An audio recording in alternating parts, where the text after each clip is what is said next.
Hello po, magsalita po ng may kabuluhan, manahimik ng may layunin.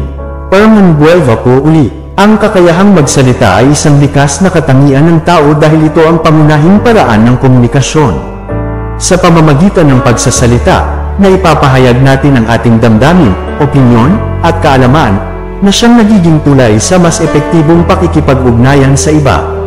Gayunpaman, bagaman likas sa atin ang magsalita, hindi ito nangangahulugan na dapat tayong magsalita ng walang pagsasaalang-alang. Ang pagiging maingat sa pagsasalita ay isang pagpapakita ng katalinuhan at hinog na pag-iisip. Sa pamamagitan ng tamang pananahimik, naiiwasan ang hindi kinakailangang pagtatalo, napapanatili ang respeto sa iba, at nagkakaroon ng pagkakataon makita ang mas malawak na perspektibo sa anumang sitwasyon. Sa madaling sabi, ang pagsasalita ay isang likas na kakayahan, ngunit ang tamang paggamit nito ay isang kasanayang dapat pagyamanan. Ingat po palagi. God bless po.